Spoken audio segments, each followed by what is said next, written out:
गुप्त झाले आणि झाल्याच्या नंतर राधिका म्हणते एथवरे होता संगे अंग अंग लपविले, आतापर्यंत कृष्णकडे या माझ्या बरोबर कुठे गेले म्हणून ती सुद्धा शोक करू लागली. त्या गोपिका सुद्धा त्या ठिकाणी शोक करत होत्या. पृथ्वी मैयाला प्रश्न करत होत्या, हे माते तू तरी सांग ना कुठे गेलेला आहे काना. हे तुळशी माते तू तरी सांग ना कुठे गेलेला आहे काना. वेलीला त्या ठिकाणी प्रार्थना करत होत्या, वृक्षांना प्रार्थना करत होत्या. त्या ठिकाणी परमात्मा कुठेच दिसत नाहीये आणि कोणीच त्यांना होकार देत नाहीये.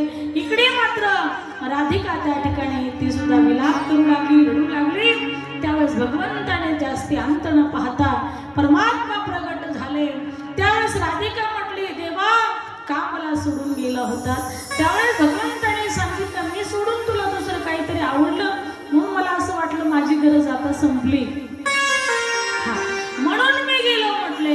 असं म्हटल्यानंतर त्या ठिकाणी राधिका अनन्य भावाने शरण आली. सांगितलं, देवा तुम्ही जिथे निहाल तिथे मी येईल. हो, मी जिथे नेईल तिथे तुम्ही यायचं नाही, तुम्ही जिथे निहाल तिथे मी येणार आहे. पण तुमचं मन चित्त कुठे आहे मला कळते. जिथे रासलीला गोपिकांची चालू आहे तिथे मात्र तुम्हाला जायचे, चला. म्हणून त्या ठिकाणी पुन्हा भगवान परमात्मा त्या रासलीलेमध्ये यमुना तटावरती प्रगट झाले. परमात्म्याने रासलीला केली.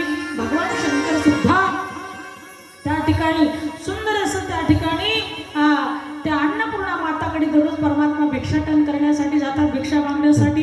पण परमात्मा आज भिक्षा मागण्यासाठी गेले. अन्नाची भिक्षा घेतली नाही. माते मला अशी भिक्षा पाहिजे, कशी गोपिकांसारखा माझा शृंगार कर. का मला सुद्धा रासलीला खेळायचे, मला गोपिका बनायचे. म्हणून त्यांच्यामध्ये मिक्स होण्यासाठी ते सुद्धा गोपिकांचं रूप घेऊन त्या रासलीलेमध्ये सामील झाले. म्हणून त्या ठिकाणी रासलीला म्हणजे विषय वासना नाही, तर रासलीला. भगवान परमात्मा किती छोटे होते, 5-7 वर्षाचे परमात्मा होते. मग त्या ठिकाणी काही लोक रासलीला म्हटलं की त्याचा अर्थ वेगळा काढतात नास्तिक लोक, पण तसा अर्थ नाही. रासलीला म्हणजे अशा पद्धतीने दर्शन आणि त्या ठिकाणी ब्रह्माजी आले, विष्णूजी आले, भगवान शंकर सुद्धा गोपिकाचे रूप घेऊन आले होते आणि सुंदर अशी त्या ठिकाणी रासलीला त्या ठिकाणी संपन्न झाली. तेवढ्यामध्ये एक राक्षस बैलाच्या रूपामध्ये आला. परमात्म्याने त्याचाही उद्धार केला. शंकासूर नावाचा एक राक्षस आला. तो गोपिकांना घेऊन जाऊ लागला. त्यावेळेस तर परमात्म्याने त्याचाही नाश केला आणि त्याचाही उद्धार केला. प्यार से कहिए राधे श्याम. रासलीलेचा कार्यक्रम झाला. इकडे राक्षस पाठोपाठ कंस मात्र कंटाळून गेला. किती राक्षसांचा बळी घ्यायचा. डोक्याला हात लावून बसला. शेवटी नारदजी तिथे प्रगट झाले. नारायण नारायण श्रीमन्नारायण नारायण नारायण श्रीमन्नारायण श्रीमन्नारायण नारायण नारायण नारायण नारायण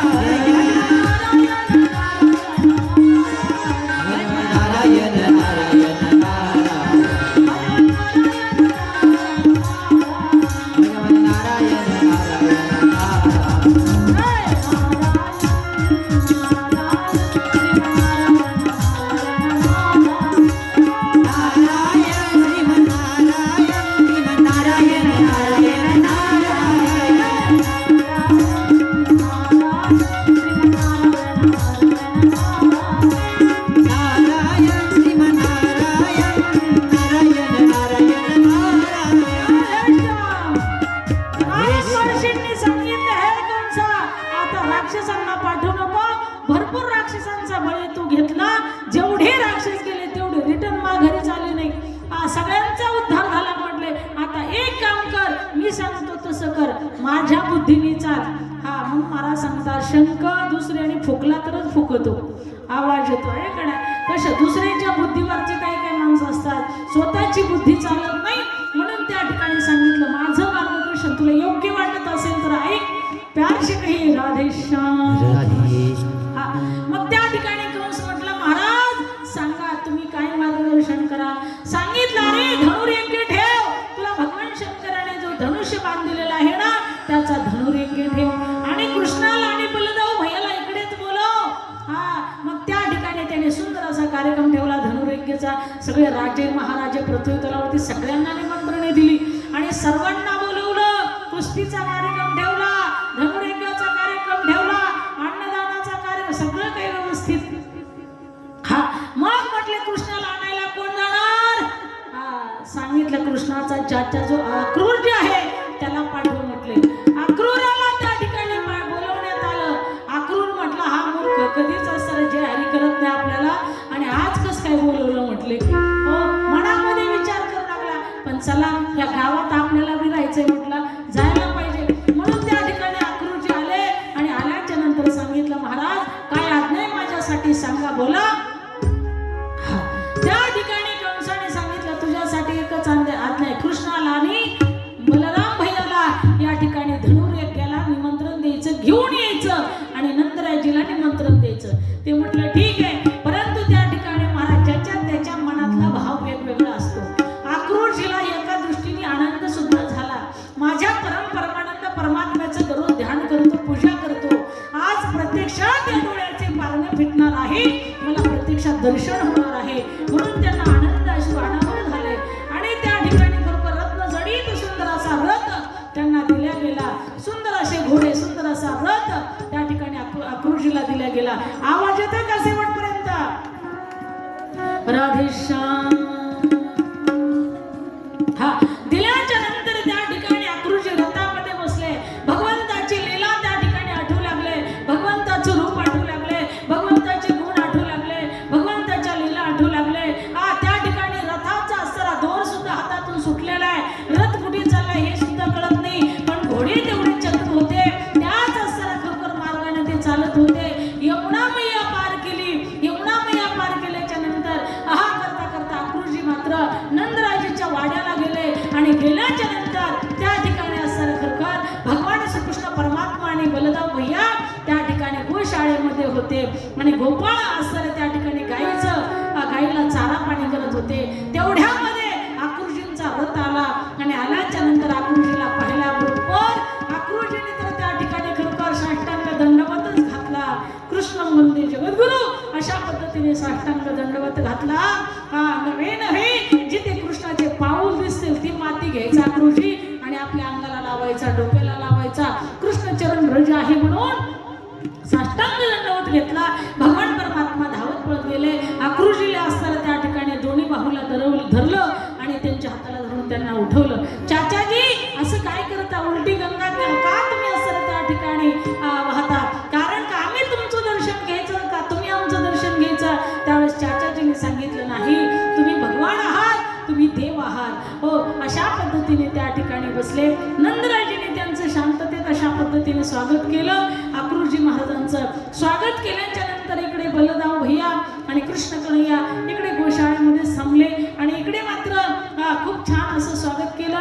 यशोदामाईला चहा पाणी करायला सांगितलं. बैठक रूममध्ये नंदराजी आणि अक्रूरजी बसल्याच्या नंतर अक्रूरजी त्यांना गप्पा गोष्टी सांगू लागले कृष्णाबद्दल.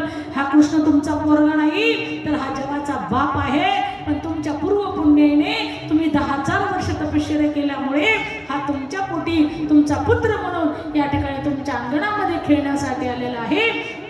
कारण देवकी वसुदेवाने सुद्धा 10,000 वर्ष तपश्चर्या केली होती. भगवान विष्णू प्रसन्न झाले.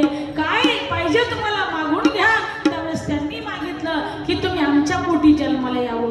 आणि नंदरायजीने आणि यशोदेने सुद्धा स्वयंभू म्हणून या जन्मामध्ये त्यांनी सुद्धा 10,000 वर्ष तपश्चर्या केली होती. कारण स्वयंभू म्हणून हे नंदरायजी झाले आणि शतरूपा ही यशोदा झाली. प्यार से कहिए राधे श्याम. झोपाला का डोळं उघडा जरा. राधे श्याम. म्हणून त्या ठिकाणी यांनी 10,000 वर्ष तपश्चर्या केली. वसुदेव पूर्वजन्मीचे सुतापा होते आणि त्यांची पत्नी देवकी ही ब्रह्मी होती आणि हे नंदरायजी असे स्वयंभू म्हणून होते आणि त्यांची पत्नी यशोदा ही शतरूपा होती. पाठीमागच्या अवतारामध्ये त्यांनी खूप अशी तपश्चर्या केली. भगवंत त्यांच्यावरती प्रसन्न झाले. भगवंताने त्यांना वरदान दिलं. सुतापाने ब्रह्मीने मागितलं की तुम्ही आमच्या पोटाला यावा. स्वयंभू म्हणून शतरूपीने मागितलं की तुम्ही आमच्या मांडीवरती खेळावा, अंगणामध्ये खेळावा. म्हणून एका गाण्यामध्ये 2 पक्षी. अशा पद्धतीने एका अवतारामध्ये दोन्ही जोडप्यांचा सर्व मनोरथ परमात्म्याने पूर्ण करण्याचं ठरवलं. प्यार से कहिए राधे श्याम. आणि वसुदेवने त्या ठिकाणी महाराज आक्रोशी नंदरायजीला ह्या गोष्टी सांगत होते. हा देवांचा देव आहे जिने हे विश्व निर्मिले, महर्षी देव संस्थापिले, 21 स्वर्गाती धरिले, सत्ता मात्र्या पुल्या, पिता मत्स्य जगतो, माता धाता पिता महा, वेद्यम पवित्र ओंकार, वृक्षामे जुरेवच, गतिर्भर्ता प्रभु साक्षी, निवास शरणं सुहृद, प्रभो प्रलय स्थानं, निधानं बीजमव्ययम्. हा जगाचा बाप आहे. ह्याच्या अनंत रूपी अनंत विषय देखील मिळतासी. बाप रखमा देव रूपण बाणले कैसी. अनंत रूपी आहे त्याचे. हा तुमचा नुसता तुमचाच पोरगा आहे असं ठरवू नका. हा मी त्याला घ्यायला आलेला आहे. नंदरायजी महाराज रडू लागले. त्या ठिकाणी यशोदा मैयाने सुद्धा सगळ्या गोष्टी चोरून ऐकल्या. यशोदा मैयाची तर हातातली कपशीच खाली पडली. अरे याला घेऊन जाणार